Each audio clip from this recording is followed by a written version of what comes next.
one of the things that often comes up when I'm talking to people about poly relationships is that they're worried about doing it right.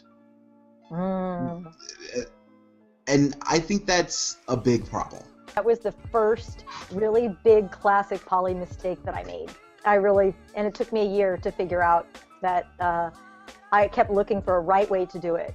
And then when I found out what I wanted, I kept trying to convince my partners that my way was the right way, that you're supposed to do poly. And it wasn't. Because it was there's just only one way. Well, like, yeah, I mean, come on. The only book that was out was The Ethical Slut. Didn't have a poly community, didn't have other poly friends. All my monogamous friends thought I was kind of weird. And I was, because I was trying to figure out how to do poly, and it's, takes a lot of focus, and you have to think about it a lot, and monogamous people just don't want to hear about it all that much, generally. It was a lot of work, and okay, so I have this story, if you'll indulge me. So, Go ahead. I was dating Ray Dancer, and he was engaged when I met him and then married shortly thereafter. And she was really okay and cool with us at first, and she joked around a little bit. But then he and I got pretty heavy, and we ended up falling in love, which we didn't expect. And then she really cooled off, and we kept bumping into these issues of communication between her and me. And I'm a talker, so I need to talk everything out. And she just was really not interested in communication with me. And so I really wanted to prove to her that the right thing to do was to communicate with your metamor, your partner with whom you do not have a sexual or romantic relationship. She was my metamor. Mm-hmm. And I'm like, I have to convince her that I'm right. So I went on LiveJournal, which tells you how long ago this was, and did a poll. And I tried to make the questions all neutral about what is the ideal state, or what is the most effective way to have a relationship with a metamor? And it's A, lots of communication, B, not lots of communication. And I gave this multiple choice test and asked all my friends to take it. And of course, I had a skewed sample because it's all my LiveJournal friends, all kinky and poly, right? And of course.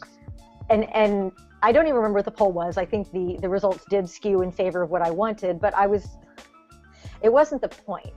The point is that that's what I needed to feel comfortable and happy and healthy in a poly relationship. It's not that it was right. It's not that she had to. It's not that some book had to tell us you have to do this. It's that I needed it. And so, the solution nowadays would be you ask for what you want. If I meet a guy and I really like him, mostly into guys, and he already has an existing partner, wife, girlfriend, whatever, and she isn't interested in talking to me, then I know that I can't do that relationship. It's not that she's wrong. It's simply that I know that doesn't work for me. Kind of like, I'm really into guys with long hair and beards and that wear kilts. I can try dating a guy who doesn't have long hair, beard, and a kilt, and there's a small % chance that it might work out for me. I've done it. But I just know that tends not to work for me. So it's not a matter of the right way to do poly. It's simply that's what I know I need to be in a happy, healthy poly relationship. If only I'd been able to say that at the time. If only. If only. Well, that's the thing. There's not one right way to do poly. And just like there's not one right way to do monogamy. If you get into people's monogamous relationships, every single one is different. They're all customized. Everything is a custom job. So you have to figure out what works for you. Yeah. And then, express that to your partners and then have a discussion, because they're not always going to align exactly, right?